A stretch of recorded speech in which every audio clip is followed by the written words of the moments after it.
So hello guys. Now I was finally able to sit and watch इस साल के सबसे एंटिसिपेटेड एनिमे मूवीज में से एक को, chainsaw man Reze of course. And I was really excited about it and it was quite incredible, not gonna lie. तो आज की इस वीडियो में इसी चीज़ के ऊपर अपन बात करने वाले हैं।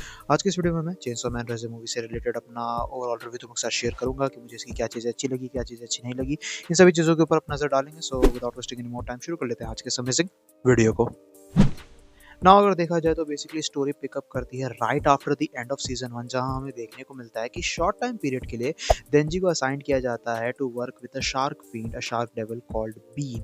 एंड अपॉन दैट हमें देखने को मिलता है कि देंजी का एनकाउंटर होता है रेज़े के साथ, a girl who works at a coffee shop who took interest in him. और धीरे धीरे करके देंजी भी कह सकते हो कि उसके साथ टाइम स्पेंड करने लगता है। फिर उनका रिलेशन हमें आगे चल के इंक्रीज होते हुए नजर आता है, डेवलप होते हुए नजर आता है। कुछ इसी तरीके से मूवी का प्लॉट आगे प्रोग्रेस करता है, जहाँ बेसिकली अगर देखा जाए तो चेनसॉ मैन रेज़े हमें 1 आवर 40 मिनट्स लॉन्ग देखने को मिली थी।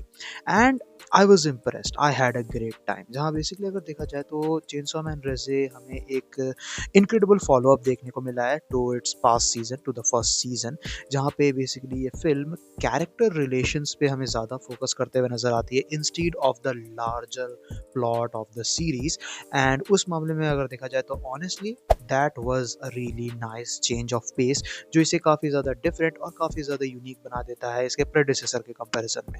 नाउ इमीडिएटली जो पहली चीज़ तुम नोटिस करते हो फिल्म में जाते ही, वो तुम्हें देखने को मिलता है कि किस तरीके से जो आर्ट है, जो आर्ट स्टाइल है और जो एनिमेशन है, जो विजुअल क्वालिटी है, वो कितनी ज़्यादा डिफरेंट हमें देखने को मिली है, कह सकते हो कि सीज़न 1 के कंपैरिजन में।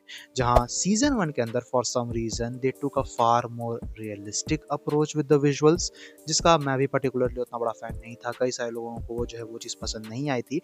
वहीं ये मूवी कह सकते हो कि फुजीमोतो के ओरिजिनल आर्ट स्टाइल के साथ जस्टिस करते हुए हमें नजर आती है, by making itself more dream like. जहाँ तुम इसे लुक बैक से ज़्यादा कंपेयर कर सकते हो, जिस तरीके का आर्ट और विजुअल हमें वहाँ देखने को मिला है, वो काफ़ी ज़्यादा सिमिलरली यहाँ पे फॉलो अप होता है, जो चीज़ बहुत ही ज़्यादा मेरे ख्याल से एक बेहतरीन चेंज अप था। नॉट ओनली दैट, हमें एक नया डायरेक्टर भी देखने को मिलता है for the film, where Yoshihara Tatsuya was the one who directed the film. और उस बेसिस से अगर देखा जाए तो इन्होंने इससे पहले कई सारे एनिमे शोज के ऊपर काम तो किया है, पर इन्होंने बस बहुत ही कुछ एनिमेस को डायरेक्ट किया है, और उनमें से भी मैंने बस एक ही को देखा है, which is monster Musume. Yeah that's what's up, but he did a great job with direction as well. Direction भी मूवी के कह सकते हो कि बिगेस्ट हाइलाइट्स में से एक निकल के आता है। Now back to the film itself, मेरे ख्याल से स्टोरी वाइज अगर देखा जाए तो even though while not focusing much on a larger plot, it manages to be as great as season 1 at least। जहाँ पे कह सकते हो कि definitely this is a beautiful film, visually देखा जाए, नैरेटिव के बेसिस से भी अगर देखा जाए, it is a great film. लेकिन इसके साथ साथ अगर देखा जाए तो जैसे कि मैंने पहले भी मेंशन किया कि जो फिल्म है वो बेसिकली कैरेक्टर मोमेंट्स पे काफ़ी ज़्यादा फोकस करती है, हमें डीप डाइव करते हुए नजर आती है, जिसकी वजह से एक बेहतरीन कैरेक्टर मोमेंट्स क्रिएट होते हुए नजर आते हैं।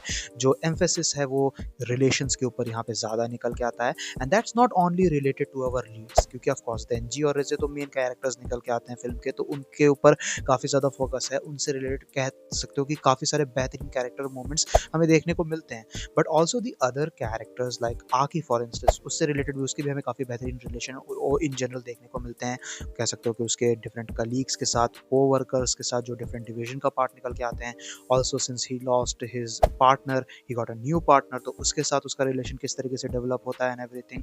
तो उस तरीके का जो कह सकते हो कि कैरेक्टर डिलेमा क्रिएट होते हुए हमें नजर आता है, वो भी बहुत ही ज़्यादा शानदार तरीके से प्ले आउट होता है, काफ़ी अच्छे तरीके से प्ले आउट होता है। One thing I really loved about the film is how there is no shock value, जहाँ पे बेसिकली एक काफ़ी इंपॉर्टेंट रिवील निकल के आता है फिल्म के अंदर, लेकिन from the very get go you know what's gonna happen, क्योंकि कह सकते हो कि ऐसा नहीं है कि तुम्हें हिंट्स ड्रॉप किए जा रहे हैं। It is pretty clear from the get go and you are not being spoon feed और एवरीथिंग। तो उस बेसिस से अगर देखा जाए तो जब वो चीज़ एक्चुअली में होती है, you see it come, you already saw it coming and you are satisfied with the execution, जिसकी वजह से कह सकते हो कि इन जनरल उसका जो प्रेजेंटेशन है वो भी काफ़ी ज़्यादा शानदार तरीके से प्ले आउट होता है। जिसके बाद अपन जो है मूवी के सेकंड हाफ पे जंप इन करते हैं, जो काफ़ी ज़्यादा एक्शन पैक निकल के आता है, and it was completely overwhelming, जहाँ पे अगर देखा जाए तो जो एक्शन सीक्वेंसेस हैं वो काफ़ी अदर वर्ल्डली फील होते हैं। Of course it's a movie, so they have way better budget compare to the shows, but उसके बावजूद भी जो एनिमेशन क्वालिटी है एक्शन सीक्वेंसेस के मामले में वो बहुत ही ज़्यादा शानदार तरीके से प्ले आउट होते हुए हमें नज़र आती है। Although all that brings me to my one main complaint, जो कह सकते हो कि मुझे मूवी की एक मेजर नेगेटिव चीज़ लगी, and that was the pacing. जहाँ बेसिकली अगर देखा जाए तो मूवी कह सकते हो कि दो हाफ में डिवाइडेड है, जहाँ हमें दो completely different sort of mood create होते हुए नजर आते हैं। जो एग्जीक्यूशन है वो भी काफ़ी कंप्लीटली डिफरेंट तरीके से प्ले आउट होते हुए नजर आता है।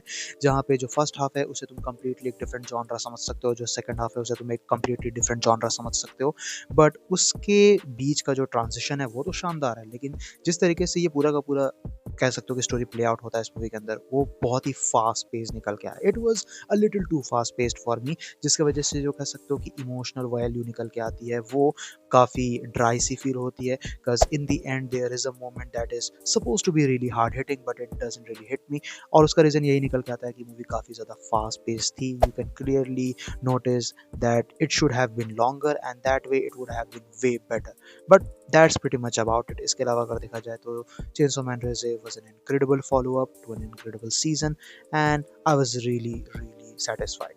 बाकी अगर बात की जाए रेटिंग्स की, तो मूवी से रेट में रेटिंग्स रहेगी 8 आउट ऑफ 10 की। तो में से जिन जिन लोगों ने भी चेनसो मैन रेजे चेकआउट की है, ऑफ कोर्स काफ़ी सारे लोगों ने करी ली होगी, तो नीचे कमेंट सेक्शन में तुम लोग अपने ओपिनियंस भी शेयर कर सकते हो। सो गाइस, ये थी वीडियो चेनसो मैन रेजे मूवी से रिलेटेड मेरे स्पॉइलर फ्री रिव्यू को लेके सॉर्ट ऑफ। बाकी I am really excited for the upcoming seasons. Video अगर पसंद आई तो वीडियो को थम्स अप देना, दोस्तों के साथ शेयर करना, चैनल पे इनकेस अगर कहीं से भी नया है तो चैनल को सब्सक्राइब भी कर लेना। मैं मिलूंगा तुमसे ऐसे किसी नेक्स्ट वीडियो में। Till then bye, stay tuned, stay awesome.